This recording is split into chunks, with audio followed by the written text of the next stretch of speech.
let's just make sure we're on the same page. If you're expecting this video to be completely unbiased,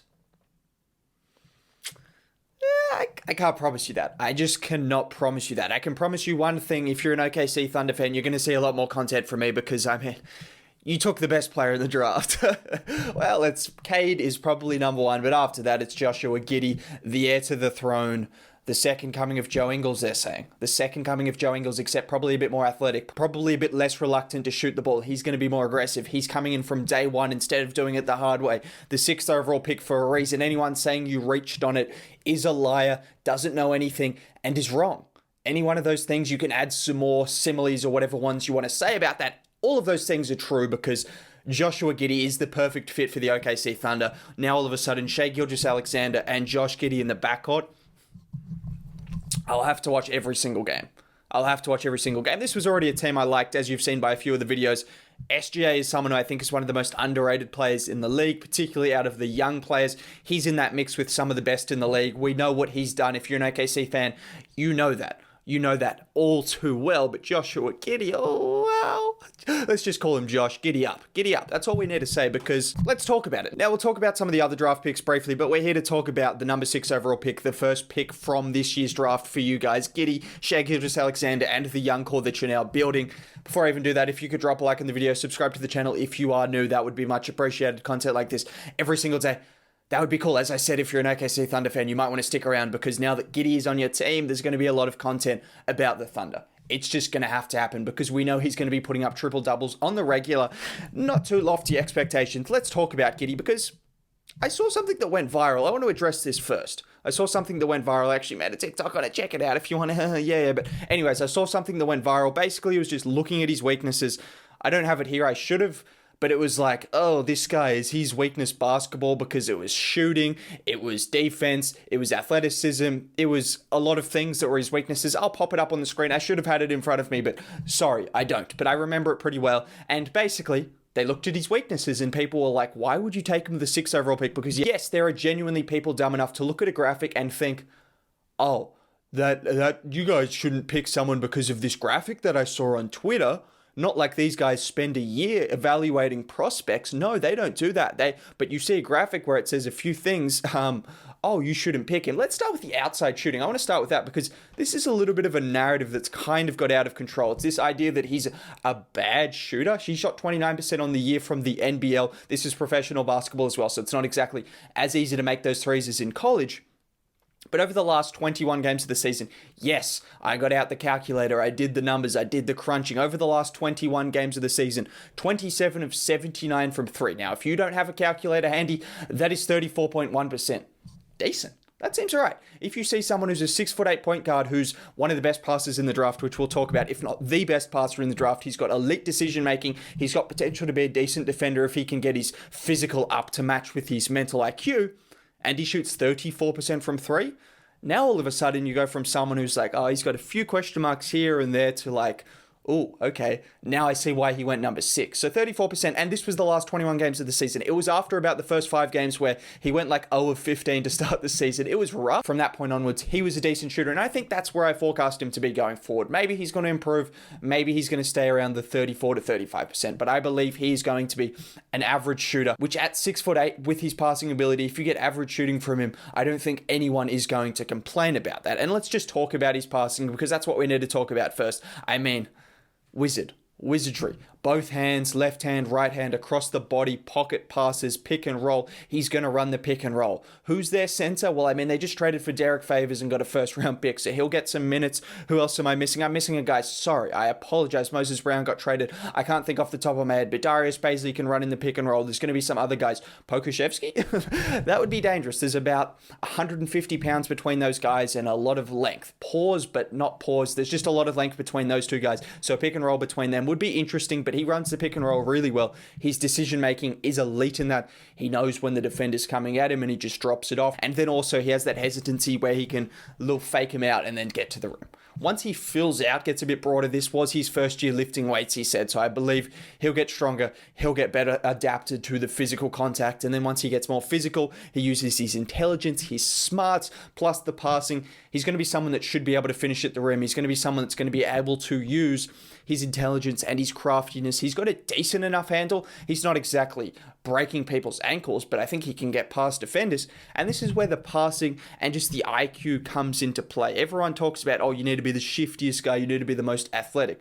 But if you're a great passer and you can fake out defenses and you can just see what's happening in front of you and you can slow down at the right time, and obviously you got a decent enough handle, as long as it's decent enough and you've got all of those other things, plus he's a three-point threat, which will be important for him to have that, so defenses don't just sag off, then it could be an issue.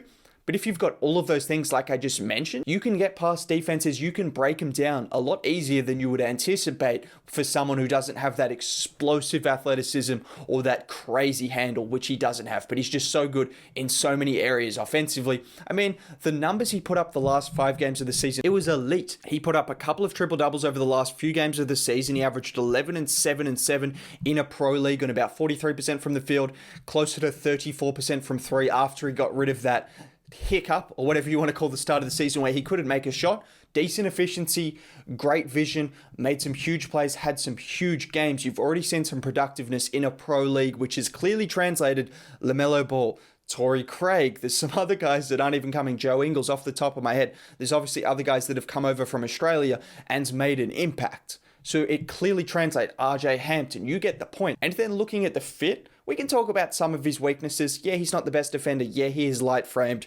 Yes, although his three-point shooting, in my opinion, should be okay, I'm not too worried about it. It's not exactly something that you have a ton of confidence with. I think he shot about 70% from the line. He's got decent enough form. He made a couple of threes for Australia as well just recently. So he looks decent from 3. He started incorporating little sidestep threes. He can shoot over players.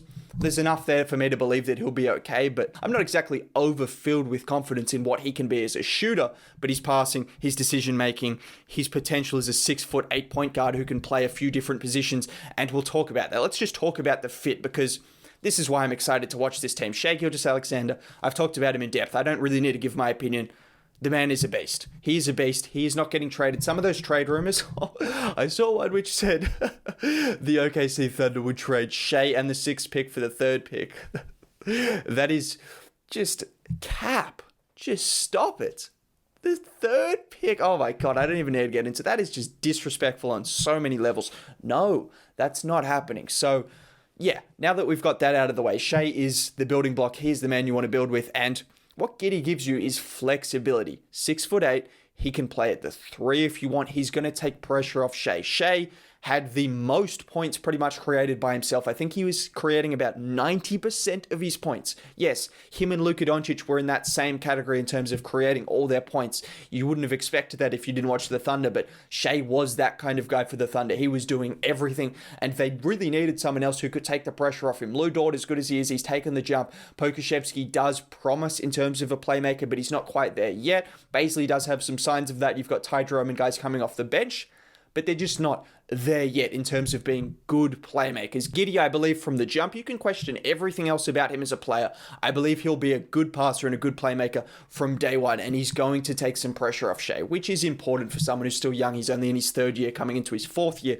That's important. We've seen Shai play off ball, so he's familiar with it. I mean, he played in a 3-guard system with Schroeder, Paul, and himself, so he can make it work, and I expect the Thunder to make it work. As I was saying, Giddey can play at the 3. He can hopefully defend 3s. He's going to need to get a bit stronger because right now he's just not strong enough to guard 3s and 4s. But hopefully going forward he can do that more so, which gives you some defensive versatility alongside Shai. Dort at the 2, or you can have Dort at the 3 and Giddey at the 2. It doesn't really matter. Giddey/Shai at the 1 and 2. Those guys can be interchangeable. That's where the NBA is heading. That's where the NBA is, where you don't need to worry about, oh, but who's going to play the 3? But who's going to play the 2?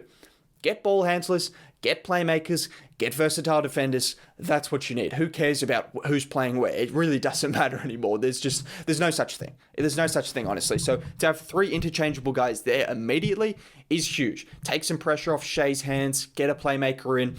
I love the idea of that. It also gives you some versatility going forward. As I said, Lou Dort doesn't have to be in the team's plans. I don't want to get shot by any Thunder fan. I'm saying he should be, and he probably will be, but he doesn't have to be. If you happen to get the first overall pick and he's a guard, and then you have Giddey, that guard, and, well, Shea, then unfortunately Lou, unless he's going to play small ball 5, which he's probably capable of, he might have to leave. So that's what you've got. You've got flexibility going forward. It also fits the game style, which also doesn't get talked about enough when you're talking about teams. Mark Daigneault, as a young coach, he's the coach you're building with. You're hoping that is going to lead you to those championships going forward with all these abundance of picks and abundance of talent. In his first year, he clearly liked the idea of passing, getting everyone involved. Apart from when Shea had the ball in his hands, it really didn't stick at all. And for good reason, it stuck in Shea's hands. There's absolutely nothing wrong with him holding the ball onto a bit longer because he was that good, but it didn't stick in anyone's hands. There was a lot of passing. There was a lot of ball movement. Obviously, Presti came from the Spurs, so you can see where it came from. So to have Giddey, to have Shea, Pokashevsky, Baisley, just more ball handlers. The more you have, the better it can be. And just to have guys that can do so many things and can fill different roles. I like the idea of that. I hope I covered all the bases when it comes to Giddey. Don't worry, I'll be talking about him at a later date, of course, because, I mean, as I said, Shea and Josh Giddey, whether they're the backcourt or whether they're the 1 and 3, it doesn't matter. Those guys are going to be a team and a tandem that I'm going to watch pretty much every game this season when I possibly can. So I'm excited for that. And looking at some other things the Thunder did before I wrap off this video, you had them pick up Trey Mann, Jeremiah Robinson-Earl, and Aaron Wiggins. Can't say I know a ton about Aaron Wiggins. I've looked him up. Apparently he's a 3-and-D guy, but Trey Mann and Jeremiah Robinson-Earl, I've heard about Robinson-Earl. I like what he brings. He's a Villanova guy. I mean, Villanova kind of speaks for themselves when it comes to 3-and-D wings. Sadiq Bey, Mikal Bridges, Josh Hart. The list goes on and on. Like, it literally goes on and on. It's ridiculous. They've got a conveyor belt of the guys. It happens every single year, and I expect Robinson-Earl to be the same thing, just purely based off that.